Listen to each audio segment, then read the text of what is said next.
बोल बोले केबल आ गई ना सर केबल से 1 किलोमीटर रुको डीएसएन जी जो केबल हूँ अचन 5 मिनट 5 मिनट के केबल केबल करवा ले अभी वही खबर ना कोई नहीं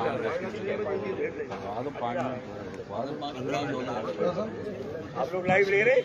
हाँ लाइव ले रहे हैं लाइव ले रहे हैं नहीं लाइव ले रहे हैं लाइव ले रहे हैं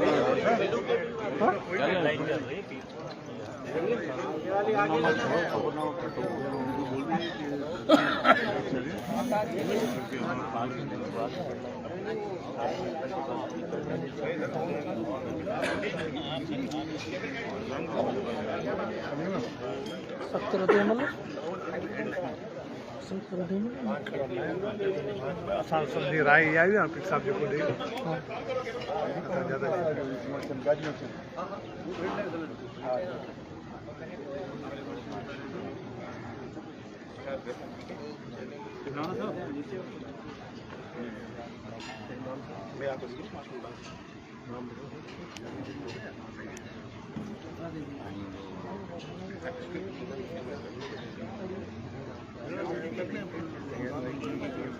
तो आसान होने वाली है स्टार्ट करा ले वो ना हेडलाइंस कट कर लेंगे नहीं करेंगे अभी आसान हो जाएगी फिर रह जाएगा काम हेडलाइंस हेडलाइन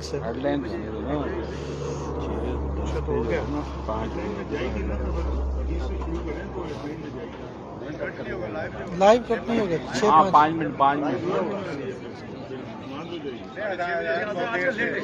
6:45 बजे सर 6:45 बजे हमें क्या बताओ कितनी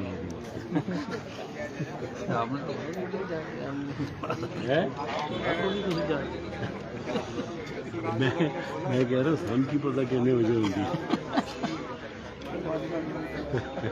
मलक जेते गए भाई हैं मलक उधर 95 जो जेते गए हाँ पैसे बोल रहे हैं सारी गेम है समझते हैं अच्छा भला तो पहले तो उन्होंने 17 जीता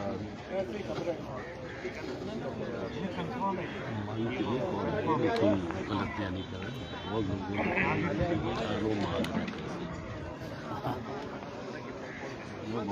हाँ बहुत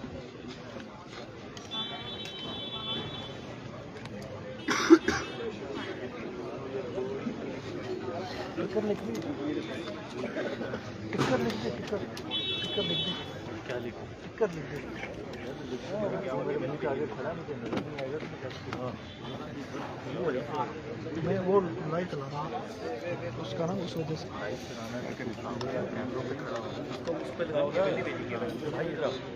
इसको रोटेट करो ऑन करो कैसे सही है सही है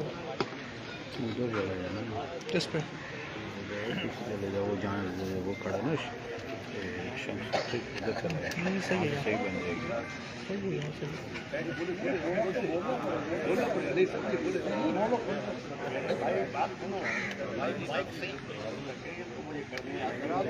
है बाइक लेने ग्राउंड में लगे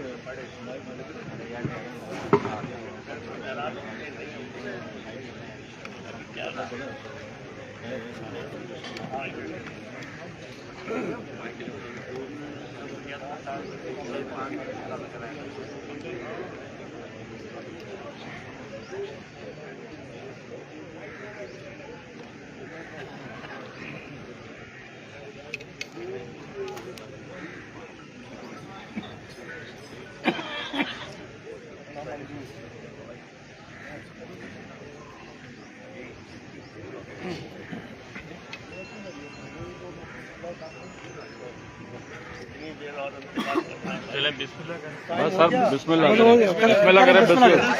बिस्मिल्लाह करें हाँ हो गया हार्ड लाइन गई 5 मिनट की होती है बस 5 मिनट करें क्यों करें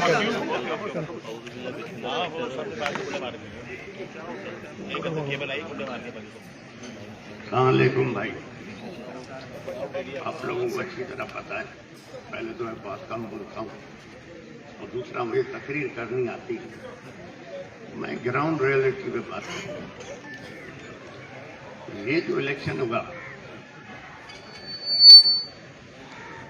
मरहूम जुल्फिकार अली भुट्टो के वक्त में भी सिंध में से 70 में भुट्टो साहब इलेक्शन नहीं जीते थे, पंजाब से जीते। बेनजीर साहिबा के वक्त में भी ये सिंध का रिजल्ट नहीं था जो अभी है।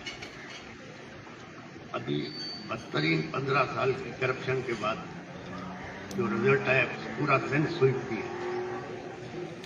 तो ये DRO का काम नहीं था भाई। इस इलेक्शन को तो हम लोग GD वाले कबूल करते ही नहीं, रिजेक्ट करते हैं। और ये इलेक्शन को मैं कहता हूं एंटी स्टेट इलेक्शन। इसलिए एंटी स्टेट इलेक्शन कहता हूं, 70 में मरहूम भुट्टो साहब के पास 80 या 81 मेंबर थे। मुजीबुर रहमान के पास 160 या 106 मेंबर, 160 मेंबर। लेकिन हुकूमत 81 वाले को थी। उसका हाल देख लिया आपने। यहाँ नाम लेना मैं पसंद भी नहीं करूंगा, क्योंकि हर इदारे में कुछ आपके खैर खा भी होते हैं, कुछ न्यूट्रल होते हैं, कुछ आपके अगेंस्ट होते हैं। एक किसी दोस्त ने मुझे आज से 2-2.5 महीने पहले कहा था कि आप GDA खत्म कर दें। मैं कहा GDA मैं किस तरह खत्म कर सकता हूँ? लोगों ने मुझ पर भरोसा किया, कहा कि भाई GDA खत्म करो तो आप अपनी पंचतल के उस पर लड़ो, 2-3 MNA और बाकी MP आपको मिल जाएंगे। मैं कहा GDA तो मैं नहीं खत्म कर सकता। जो जिन लोगों को GDA से जाना था वो चले गए। अब जो रुके हुए हैं मुझ पर भरोसा करके रुके हुए।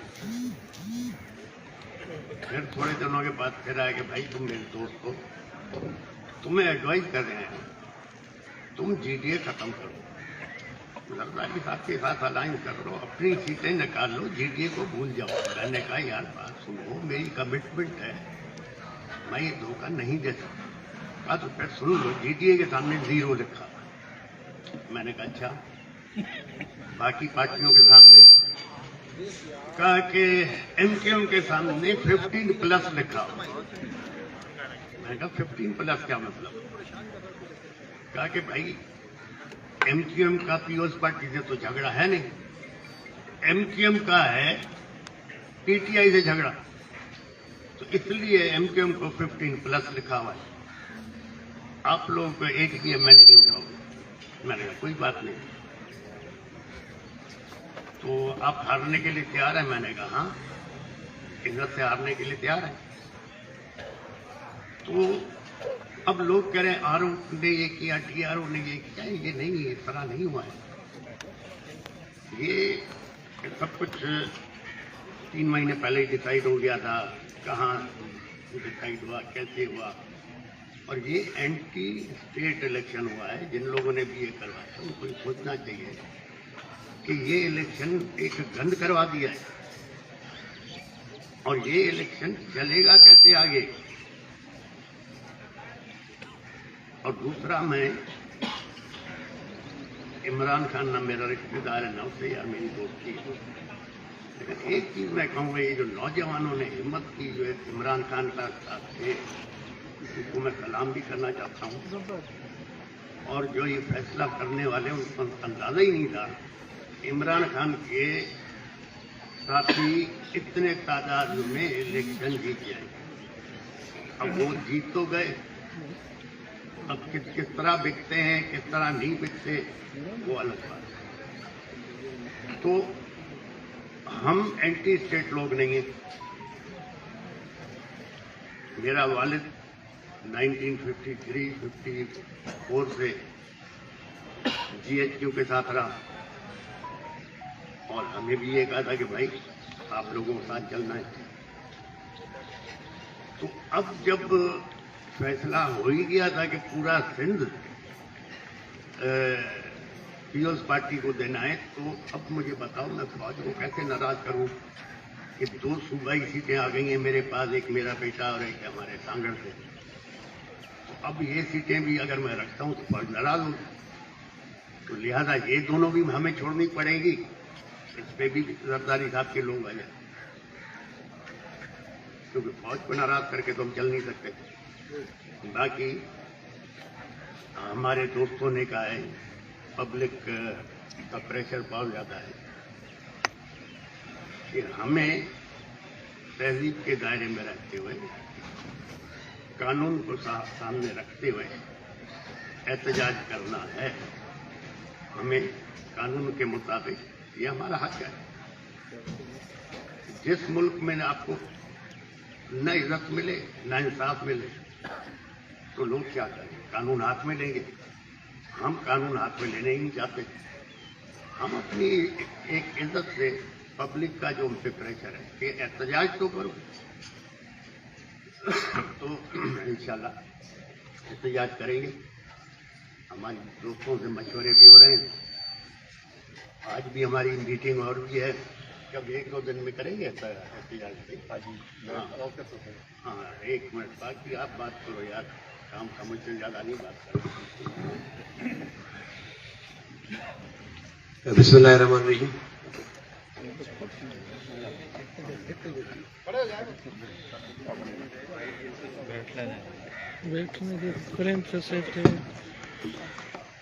बिस्मिल्लाहिर्रहमानिर्रहीम। पीर साहब ने बड़ी वजाहत से जीडी का स्टैंड आपके सामने रख दिया है और उसमें बेसिकली हमारी कंटेंशन यही है कि ये हम इस सारे प्रोसेस को जो इलेक्शन में हुआ है, खुसूसन सिंध के अंदर हम उसको बिल्कुल रिजेक्ट करते हैं।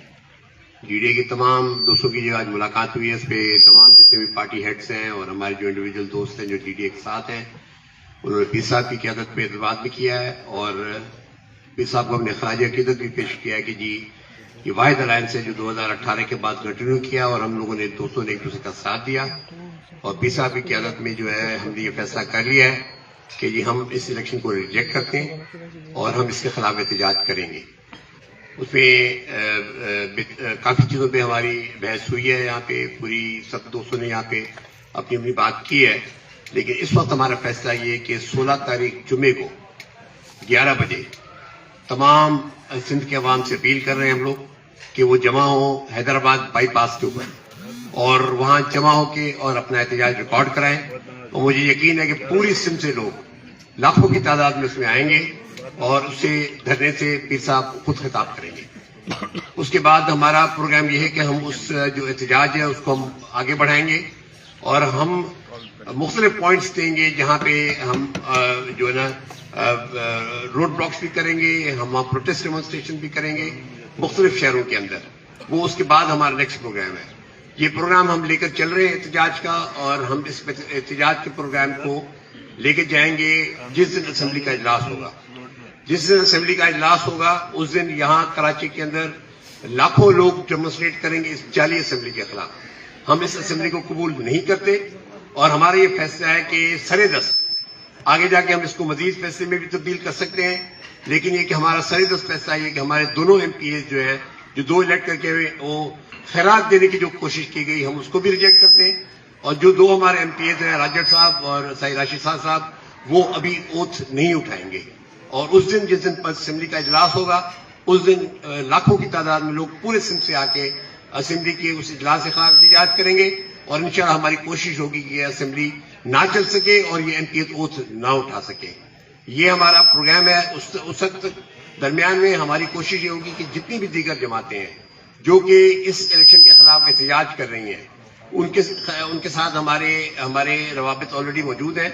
मुख्तलिफ दोस्तों के मुख्तलिफ जमातों के हमें मैसेजेस आए और हम उनके साथ रब्ता करेंगे। मैं अभी जमातों को स्पेसिफाई नहीं कर रहा कि भाई किसके साथ, लेकिन जितने भी हमारे लोग जो इस वक्त एहतजाज के अंदर हैं उन तमाम जमातों के साथ रब्ता करके और हम इस जदोजहद को मजबूत करने की कोशिश करेंगे। हम इलेक्शन कमीशन के सारे प्रोसेस को रिजेक्ट करते हैं। इलेक्शन कमीशन के अंदर बैठा निसाब दुरानी में स्पेसिफाई कर रहा हूं कि इस शख्स ने पूरी इस इलेक्शन का बिगाड़ पैदा किया है। निसाब दुरानी ने पूरी की पूरी इलेक्शन को मैनेज किया है या जरदारी के लिए और जरदारी के टाउटों के लिए और वो खुद वहां पर टाउट बना रहा है ये और उसको जिस जगह से जो हिमायत मिली है, हम तमाम चीजों को बिल्कुल हम देख रहे हैं और हम समझते हैं कि आने वाले दिनों में हमारा सर्वाइवल इसमें है कि हम सिंध के लोगों को ये इत्मीनान दिलाएं कि जीडीए की क़यादत और दीगर जमातें जो भी हैं, जो हमारे साथ इत्तेहादी हैं, वो हमारे साथ खड़ी है और हम सिंध के अवाम को इत्मीनान दिलाना चाहते हैं कि उनके वोट के ऊपर जो डाका पड़ा है वो हमें काबिल कबूल नहीं है। और पीर साहब की मौजूदगी में हमारे दोस्तों का जो ना ये फैसला है कि हम आगे चल के इस एहतियाज को इंशाल्लाह मुकम्मल करेंगे। हाँ, साथ ही साथ हम कंडेम कर रहे हैं लाड़काना का जो इंसिडेंट हुआ है, पीर साहब की नॉलेज में हम लेकर आए कि फायरिंग भी उधर से हुई है जो वहां पे हुआ। हम कंडेम करते हैं कि जिस अंदाज में वहां पे जुलूस निकाला गया और उस जुलूस को लेके बाकायदा गालियां दी गई मुख्तलिफ लीडरों को, खुसूसन मौजूद अब्बासी को, हत्ता के मेरी वालदा तो को भी नहीं छोड़ा गया। उसके बाद जो कुछ भी वहां पे हुआ वो सारा का सारा मैनेज था पीपल्स पार्टी और जरदारी क़यादत की तरफ से। और वहां पे 4 बंदे इस वक्त तक कत्ल हो चुके हैं और FIR भी हमारे दोस्तों के ऊपर काटी है। जो चीफ पोलिंग एजेंट था मौजूद अब्बासी साहब का, उस पर FIR कटी है। जो हमारे डिस्ट्रिक्ट काउंसिल का मेंबर है उस पर FIR कटी है और उनके घरों तक को बुलडोज कर दिया गया। तो ये जो इंतजामिया के जो एक्शन है ये सब नोट हो रहे हैं। जिस तरीके से आरओज और DROs ने और एडमिनिस्ट्रेशन ने काम किया है, ये तमाम के तमाम चीजें हम लोग नोट कर रहे हैं और ये नोट करेंगे कौन ये अशखास है जो इस किस्म की हरकतें कर रहे हैं। आज हमें काम मिली है कि ATC का केस बनाया गया है मुर्जा जतोई साहब के ऊपर। हम इसकी शदीद मजम्मत करते हैं और मरमत साहब के ऊपर ATC का केस बना है, वो आज बेल करा के यहाँ पे बैठे हुए हैं। तो ये क्या अंदाज है भाई। मुझे कजिन थे भी और लियाकत जतोई साहब की जो इलेक्शन है, लियाकत जतोई साहब की इलेक्शन के दिन उनके ऊपर फायरिंग हुई। फायरिंग करके आज वो सिर्फ 5000 वोटों से हारे हुए। उन्होंने वोट रिकाउंट के लिए जो दरखास्त दी है वो भी कबूल नहीं की जा रही। उनके ऊपर हमला हुआ, उनकी कजन के ऊपर ATC का मुकदमा बन चुका है। हमें इत्तलात मिल रही है कि पूरे सिंध के अंदर जितने भी GDA के दोस्तों के सपोर्टर्स हैं हमारे, उनके ऊपर मुकदमात बन रहे हैं। हम इसको कंडेम करते हैं और हम ये समझते हैं कि सारी की सारी जो एक्सरसाइज है ये बिल्कुल ये जाने को 55 सीटों लेने वाला बंदा कह रहा है कि मैं वजीर आजम बनूंगा। भाई ये क्या ये इलेक्शन है। 74 बंदों की सीटों वाला बंदा कहता है कि मैं वजीर आजम बनूंगा। मतलब आप क्या तमाशा बनाए हुए ये सारे के सारे इलेक्शन का।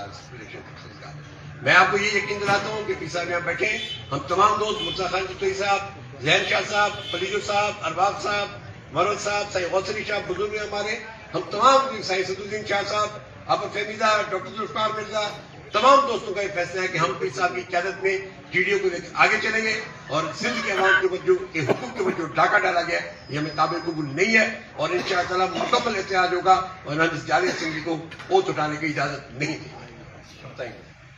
भाई दूसरा जो मैं पॉइंट भूल गया था और मैं हैरान हूँ कि किसी भी सियासी लीडर ने या किसी भी सियासी पार्टी ने इसका नोट ही नहीं दिया। बाजवा साहब जाते जाते जो पंडोरा बॉक्स खोलने की कोशिश की थी या खोल के गए थे, बाजवा साहब ने फरमाया था बांग्लादेश सियासतदानों ने बनाया। चलो सियासतदानों ने बनाया, जब बांग्लादेश बना तो उस वक्त हुकूमत किसकी थी, प्रेसिडेंट कौन था। एक नया पंडोरा बॉक्स खोल के गए और किसी भी सियासतदान ने इसको उठाया नहीं। तो मैं तो कहता हूँ भाई हुकूमत भी फौज की थी, प्रेसिडेंट भी फौज का था, सियासतदान कहाँ थे। इस पर भी जरूर इंक्वायरी होनी चाहिए। बाकी इस इलेक्शन में हमारा कोई लेना देना नहीं क्योंकि सारा फ्रॉड पे था। जो बेदर्जी साहिबानी कर सकी, जो भुट्टो साहब मरूम नहीं कर सके, जरदारी साहब ने कैसे करके दिखाया यार। खुदाई की तरफ से वह भी मदद हो गई उनको। अब हमारे मरवत भाई हैं, वो तो चिड़िया भी नहीं मार सकते, उस पर भी केस।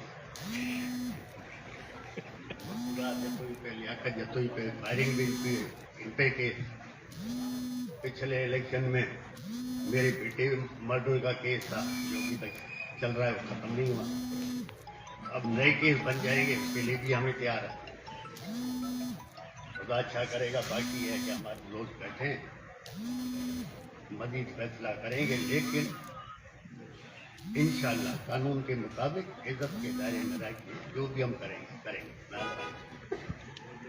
शुक्रिया जी आप लोगों का जी, बहुत मेहरबानी। नहीं क्वेश्चन नहीं लेंगे पीर साहब। जी ले लें। पीर साहब लोगों ने ये जो एहतजाज का जो कॉल की है, 16 तारीख को एहतजाज है, लेकिन ये बताइएगा कि इस वक्त तक कितने मुकदमा दर्ज हुए हैं, कितने आपके लोग गिरफ्तार हुए हैं, और उस एहतजाज में जो ट्रैफिक है वो कितनी देर तक बंद रहेगी, वो धरना कब तक जारी रहेगा? देखिए जी, ये एक दिन का धरना है, जुम्मे के दिन। उसके बाद एम्बुलेंस तो कोई नहीं रोकेगा, एम्बुलेंस को कोई नहीं रोकेगा, जिस गाड़ी में औरतें बच्चे हैं उसको कोई नहीं रोकेगा। बाकी नौजवान हैं वो रोक सकते हैं, धरना तो देंगे, क्योंकि हम पे प्रेशर बहुत है। हम जो है ना अभी जी हम सारे फिगर ले रहे हैं। हमने इसमें ये भी 3 कमेटियां बनाने की भी हमने मंजूरी दी है, एसपी साहब ने मंजूरी दी है। एक लीगल कमेटी हमारी बनेगी, एक हमारी मीडिया कमेटी बनेगी, और एक हमारी कमेटी बनेगी जो कि दीगर जमातों के साथ एंगेजमेंट करेगी। और हम चाहेंगे कि वो लोग, जो भी लोग इस वक्त इस इलेक्शन के खिलाफ एहतजाज में, वो तमाम दोस्त हमारे साथ, हम उनके साथ चलें। तो ये 3 कमेटियां बनेगी। बाकी हम डिटेल ले रहे हैं। 2 इंसिडेंट मैंने जिस आपको बता दिए। लाड़काना के अंदर जो कुछ हुआ है वो आपके सामने, 4 बंदे वहां शहीद हो चुके हैं, फायरिंग भी उनकी तरफ से हुई, मुकदमे भी जो है ना हमारे पे बने, और मुकदमे भी हमारे लोगों पे बने हैं। मुर्तजा खान साहब का आपने बता दिया। मतलब अब इस लेवल के लोगों पर आप किसी में लेके जाते हैं तो आप क्या मैसेज दे रहे हैं? मरद साहब का मैंने आपको बता दिया, जाकर जतोई साहब को भी बता दिया। बाकी भी हर तरह सूरदाल है। हम इसकी सारी जो ना हम तफसीलात लेंगे, और इंशाअल्लाह हम अब चाहेंगे कि मीडिया के प्रति मेरी अपील होगी कि हम ये समझते हैं कि मीडिया के दोस्तों ने उस तरीके से जीडीए को कवरेज नहीं दी जो आपा फहमीदा साहब आपने जलसे में भी कह चुकी हैं। मैं तमको करता हूँ, ठीक है, आपको बहुत इश्तिहार मिले होंगे भाई, जो हम शायद न दे सके हों। जरदारी साहब ने बहुत पैसा कमाया है, अब वो कमाए और अरबों लगाए, लेकिन मैं फिर भी आप लोगों से रिक्वेस्ट करूंगा कि आप कम से कम ये नोट करें कि सिंध के अवाम का मूड डिफरेंट है। लोग यहाँ 1,29,000 वोट लेके आ रहे हैं, सायरा बानो 1,10,000 वोट लेकर आ रही है। तो आप कम से कम इतनी बड़ी रिप्रेजेंटेटिव 25 लाख वोट लिए इस वक्त हमारे जीडीए के दोस्तों ने, और इत्तेहादी अलग है। तो हम ये तवक्को करते हैं कि मेहरबानी फरमाएं, थोड़ी सी तवज्जो हमारी तरफ भी दे, और आने वाले दिनों में आपको ये नजर आएगा कि सिंध के अवाम सरदारी माफिया के खिलाफ मैदानी अमल में होंगे, और इनकी ये हुकूमत चलना मुश्किल हो जाएगी। मेरा क्वेश्चन, आपने कहा कि हम एहतजाज कर रहे हैं, कल आपको प्रेशर आ जाता है तो क्या एहतजाज जारी रहेगा या खत्म हो जाएगा? मैं समझता हूँ पीर साहब ने बात क्लियरली बता दी है कि प्रेशर क्या है और क्या है, कहाँ से आते हैं और कहाँ से नहीं आते। बात प्रेशर की नहीं है, बात है सिंध के अवाम के हुकूक की। उनके हुकूक पे डाका पड़ा है, हम उस हुकूक के उनके हुकूक पे डाका पड़ा है उसको तस्लीम नहीं करते, और हम बिल्कुल एहतियात में जा रहे हैं। और जब तक ये जाली इलेक्शन खत्म नहीं होते और नए इलेक्शन मुनक्कद नहीं कराए जाते, हम उस वक्त एहतिजाज के अंदर हैं। आपका तहरीक इंसाफ, जमात इस्लामी और दीगर पार्टियों से कोई राब्ता है? देखिए जी, मैंने आपको कहा है कि हमारे तमाम जमातों के साथ राब्ते हैं, उनकी मैसेजेस में आ रहे हैं। अब इसको फॉर्म अप करना है। हमने उनके साथ एंगेज करने के लिए अपनी कमेटी भी बना दी है। ये चीजें, क्योंकि आज हमारा पहला इजलास था और लोग दूर दराज से आए हैं, सारे लोग अपने अपने हलकों में थे, वहां से अभी यहाँ पहुंचे। अब हम आपस में बैठेंगे, और ये जो तमाम कमेटीज मैंने आपके सामने अनाउंस की, हम बनाएंगे, और इंशाअल्लाह आप देखेंगे कि ये बड़ी मजबूत अंदाज में तहरीक चलेगी। और जैसे पी साहब ने कहा, पीसफुल तहरीक होगी, बिल्कुल पुरअमन होगी, लेकिन हम आईनी होगी, कानूनी होगी, और लेकिन ये कि ये भरपूर होगी। ये आपको नजर आएगा इंशाअल्लाह 16 तारीख को हैदराबाद बाईपास के। और मैं तमाम सिंध की अवाम से अपील करूंगा कि लाखों की तादाद में वो हैदराबाद बाईपास में जमा हो।